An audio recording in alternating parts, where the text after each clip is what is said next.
Hey everybody, this is Calvin Waite. I trade crypto for a living. I'm not a registered or licensed financial advisor, planner, or broker, so nothing on this channel should be taken as a recommendation to buy or sell. I also trade all of these things, so I probably have a vested interest in there. But there's plenty of entertainment value and lots of education, so this will be awesome. For those of you who didn't know, my subscription channel is live. So look at the link in the description over at cryptoinfluencers.com and you can see how I make all of my trades and what I do and what I think about everything. This channel is for more hypothetical and looking at trends, and the other one is for actual trading, so you might be interested in that. Well, I'm sure some of you are looking at this chart like, what the crap? Oh man, guys, been waiting for this. I have closed this morning before the breakdown. I officially closed every single long that I had. So I am 100% out of longs, and it was really awesome. Before I get deep into analyzing the crap out of this chart, let's go look at our crypto influencers. This is my home base. I would love it if you joined me. We're getting some more signups on the pro channel. It's just, you see that I've kind of tried to show you some of the trades I've made, and they are unbelievable. They're unbelievable trades. I'm not putting millions and millions of dollars into each of these trades. And so this is something that you can do too. The idea is to make sensible trades, high risk, high reward, low risk trades so that you don't just totally get wrecked. And I'm just showing you all the stuff I'm doing. So anyway, the free channel is here. This is on cryptoinfluencers.com. The pro channel is here. It's $100 a month. And I don't know about you, but my portfolio's making more than $100 a month. So we'll leave it at that. Just wanted to show a couple of trades right here. These are the trades we closed this morning. So, and then this is a link to the channel as well. This is on Twitter. So Ocean, amazing trade. Binance. When you're doing a 200x long trade, it's essentially free money because you're putting so little up as collateral and you're getting all the upside. So as long as the risk is managed and you can handle the downside and what's going on, this is unbelievable. It's just, I would do a billion-x leverage if I could because I know where the risk parameters are. It's just like we've just cracked the code, you know what I mean? So anyway, that one was awesome. Dash was a good trade. Alice is awesome. Matic. It kind of breaks my heart to sell Matic because I love this coin. But it was just such a good trade, and I knew we were going to hit the fan. I just had to close everything. And like literally 2 hours after we closed everything this morning, the market just totally dove. So sweet, I just have to say. AVAX was a good trade. Lena was good. GTC was my smallest percent gainer, but it's because I could only 20x this baby.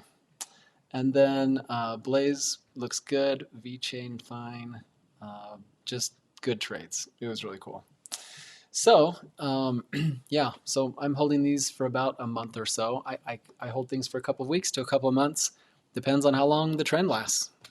And that's a little bit about the pro channel and what I'm doing there. But we have been waiting and waiting and waiting for a pullback. Guess what we are seeing? This is a pullback. There is no question. This was not a pullback. No. Was this a pullback? No, this was not a pullback. Was this a pullback? No. This is a pullback. And part of the construction of this pullback is that we have to go and trade below the 20. And we have to trade. I love it when the 9 crosses the 20. That kind of shows you that we've traded for long enough that the market is on board with a move to the downside. This is definitely a pullback. We are getting a pullback. So what does that do? This resolves our bearish divergence.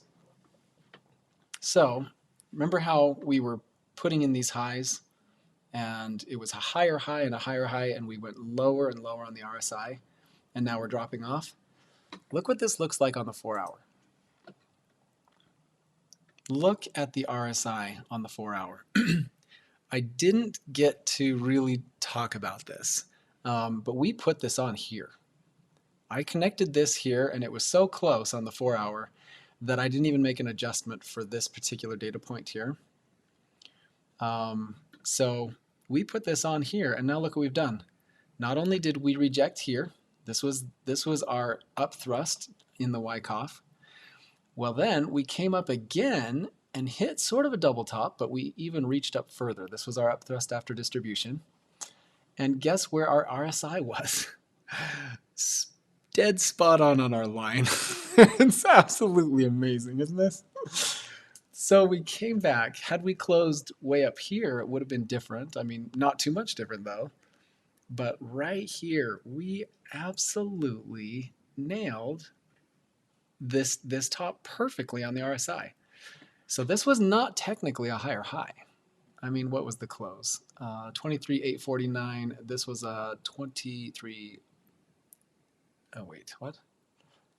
Oh, 23,849. This close was 23,895. Okay, so it was higher. So this was actually technically slightly lower, but it was so close that it was essentially a double top.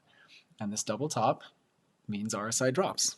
You can't go sideways and have a higher RSI. It's not possible because we are going. RSI wants to resolve to the 50. 50 is the happy place. If we go sideways forever, it will go to the 50 automatically. And so if we're going up and putting in higher highs, but our RSI is dropping, that means we're losing momentum. And this momentum was very clear on the weekly, but less clear on some of these smaller time frames. So that's why you add the RSI to see. Well, our last one was this fake out. This was our bull trap, and we talked about this yesterday on our channel. Love it. So we talked about this as our, this was our final point of supply. This is the last point of supply before breakdown. And where did we hit on the 4-hour? We closed within, I mean, it was close on our trading range. In fact, it's so close that you could technically move this down. We have so many touches all through here. You could, but it doesn't matter. Like this served its purpose, right? This became our trading range for this Wyckoff, and we've bounced around in it. We've hit it one last time, pulled up for about half a day, and this morning, well, yeah. Not too much this morning. It was like 11 or 12. So, but things just really hit hard. So now we have to talk about what happens next, because with our bearish divergence resolved, that means our downside is official. The question is how much of a downside do we get? Because we got it. This is the pullback. This is the markdown. So the question is what happens now? Are we rushing in to buy? I'll tell you what, we need a pretty decent pullback, or else this whole thing's going to get ugly. Let's go to the weekly. The weekly, wow, we are really going to do it. This line that we've held as resistance, we will most likely come back and find it as support. That's a pretty high line. I didn't realize how high that was. I was expecting this to take a few weeks. I was expecting this to be our touch point, and it was closer to these candle bodies. Yeah, but we will most likely come back and find this as support. So that's definitely in the works. But we have our death cross. This is what's going to happen. This is my speculation. We're on the daily chart. People were still bullish. You know what I should do is I should find the greed, greed, I can't spell, greed and fear index, because let's see, where is that thing? I'm not sure. I don't know where. Yeah, that's not it. There's one that everyone's pointing to. Ugh, sorry to do this on this video. All right. Yeah, this is it. Okay, this will work. Greed and fear index. Yesterday we were at 58. Last week we were at 60. It hasn't updated, but this is, the next update's happening in 2 hours.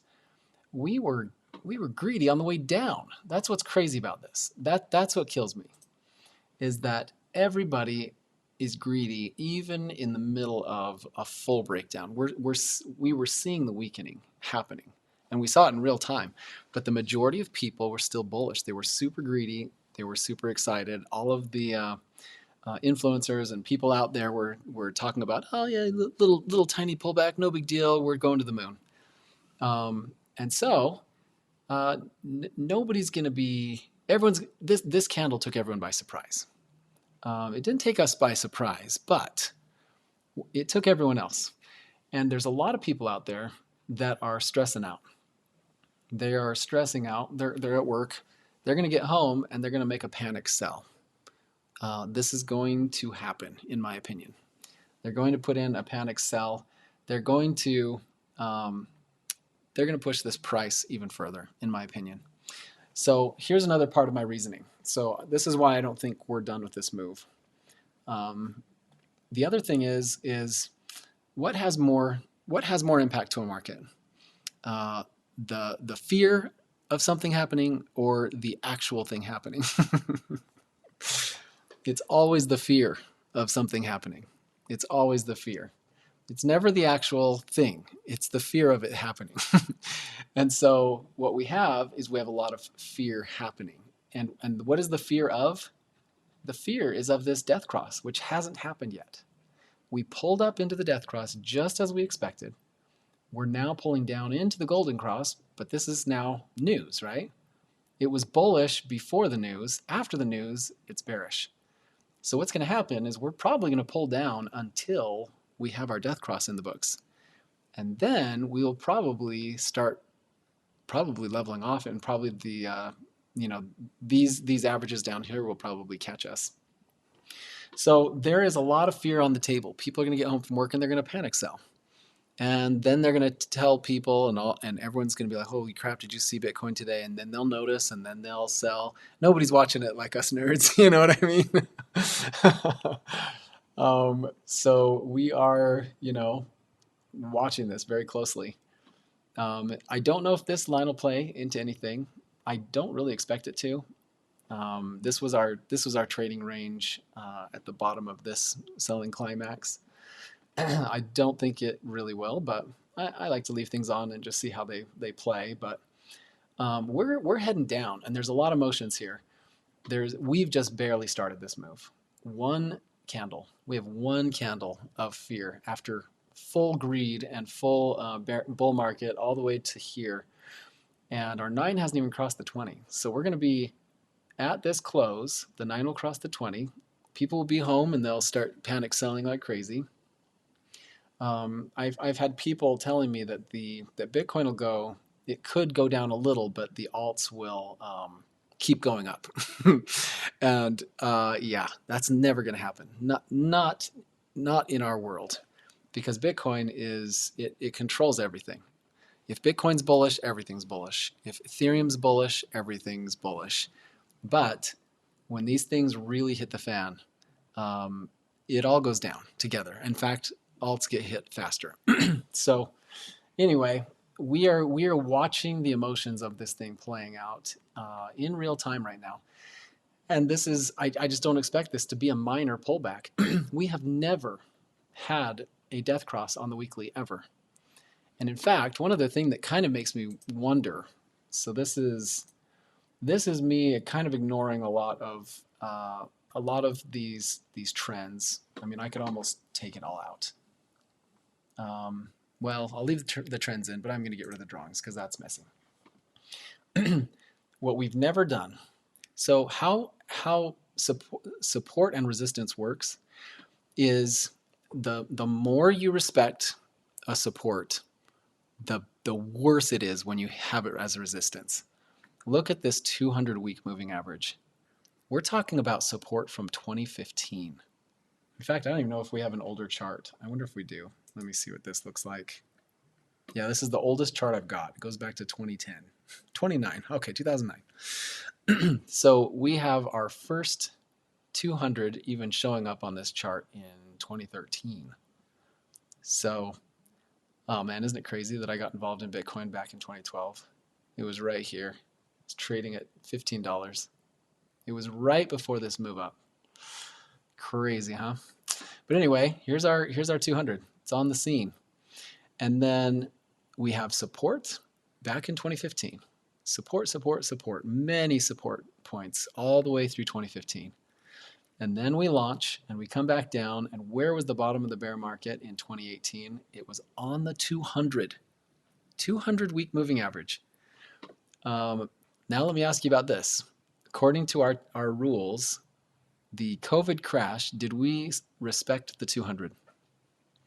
If you go down through a line and come back up through it in the very next candle, it counts as technical support. This is support on the 200, even though we actually closed a bit below. But this is support because we respected it. We turned around right on the 200. So we have from 2015 to 2018 to 2020, we have done nothing but show support off of this line. Well, too bad for us.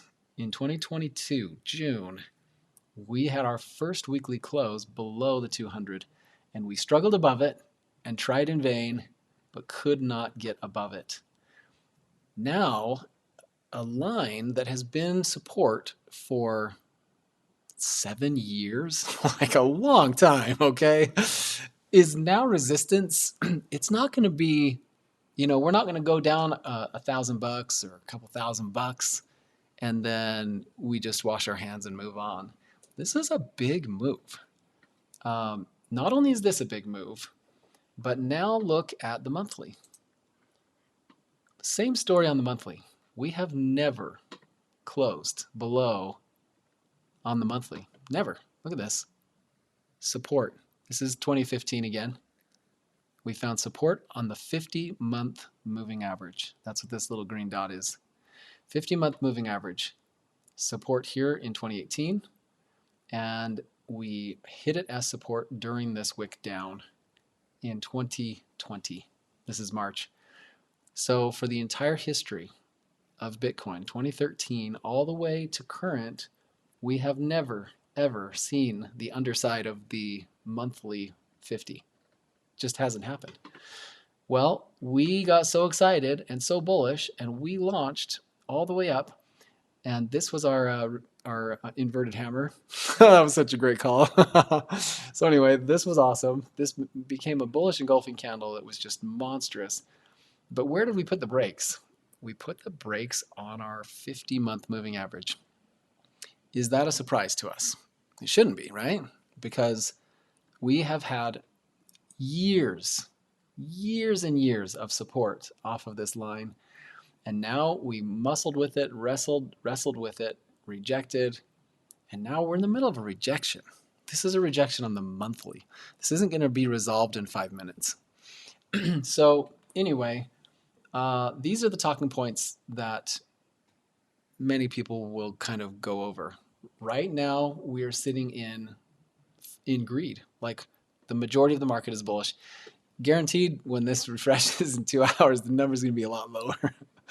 And we're going to hit some serious fear. But what's gonna accentuate that fear is all of these logical things. Like suddenly the people that were blinded by the greed are going to be acutely aware of all of these warning signs. And so there is a warning sign here. I don't know the answer to how intense it will be. I would not expect this to end up being a green month. I just wouldn't. After being support on a month, I think we have 19 days of some kind of red. I don't know if it's a really disastrous red. I don't know, but I do feel like we're gonna retreat a bit. And with the weekly doing the exact same thing, our 200, we didn't even have enough strength to touch it. I seriously thought we were gonna at least touch the 200, and we didn't even get that far. So we've got a pullback on our hands, a solid pullback. I'm thinking best case scenario, this could be a wonderful place to close a body, but we could wick nice and low. Like we could wick down into the like 20,000, and then you know, if we're fully bullish, we would turn around.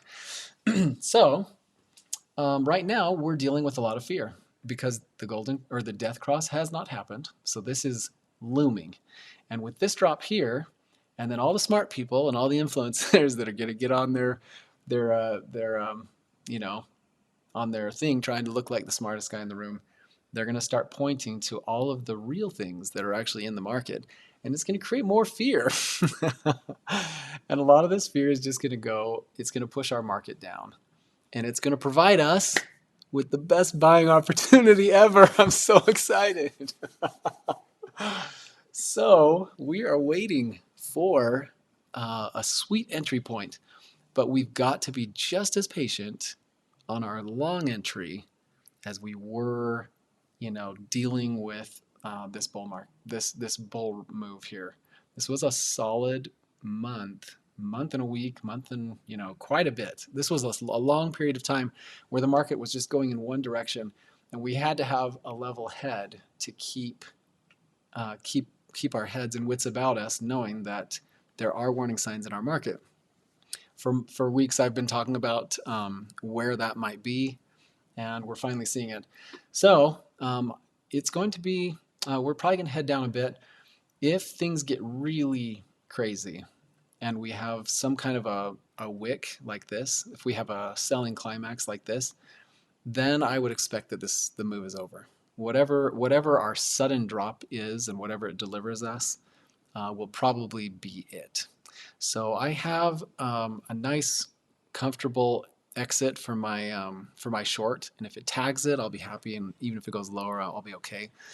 But on the other side of that, getting into a long position, it's going to be a little bit judicious. I'm going to be watching because this will take some time. Long term, I'm so bullish, but I'm looking for the right entry point, and the market is absolutely giving it to us on a golden platter. There's going to be a lot of fear in this market, and this is going to come down nice and low for us. So for all of us waiting and watching, it's going to be so beautiful. I just think it's funny that I don't see a lot of other people. You know, I like to look at other, you know, channels here and there. Not a ton, but I do like to get a sense for what's out there, and I have not seen anyone giving warnings like I'm giving. And so it's kind of cool because we have a little bit of a niche here. We have probably maybe 200 people that watch these videos, so we're almost unknown, right? And so we can be, you know, little speedboats cruising around and really opening the charts up and seeing opportunities for what they are. You know, if I ever became popular, then my advice would lose its strength because too many people would know. But where you have kind of a small group that is seeing this in advance, it makes a big difference. But, you know, I think it's fun. I love to talk about it, and I love to analyze these things. And so I wouldn't care if the channel grew, and I'm trying to get it to grow. In fact, it's very satisfying to help people learn how to trade and do it safely. And that's what the Pro Channel is all about. Because, you know, I could sit in my little room and make money trading. You know, I enjoy it. But boy, it sure is fun with friends. We have a good time on the Pro Channel chatting it up and exchanging ideas and, you know, talking about successes and whatever. It's cool. So anyway, good times. But yeah, this is day one. This is absolutely day one. And it's a pretty decent day. I mean, we're sitting at a $1,150 drop in a day. It's a mirror of this move. So this move is being mirrored by this move. So we will probably We'll probably have a little bit of sideways, and we'll probably have one more drop. So, but we'll watch it. We're gonna watch this baby unfold. We got plenty of time to get in, and so I'm not, I don't think it's just gonna wick back up and then we're off to the moon. That would be so unhealthy. It would undo all the progress we've made. If we just suddenly went all the way back up and hit the 200, it would be disastrous. We'd be looking for another major drop. So if we can get this in nice and early and get a good support down here and build up a base and then retest this, oh yeah, we're going to be breaking through some things, and we can get all kinds of overexcited at that point because we've done it the right way. Anyway, I just love this stuff. Just love it. So anyway, thanks for joining us on the Pro Channel, some of you guys, and for everyone else, I really, really, truly wish you the very best in your trading, and we'll still talk through everything, and hopefully no one's too surprised by the market moves, as long as you're watching. All right, guys, we will catch you on the next one. Thanks for making it to the end of my video. Make sure you keep those trades small. Don't force a trade. Don't get impatient. And if you want to see how all this works, please come over and check me out on the subscription channel at cryptoinfluencers.com. Again, the link is in the description.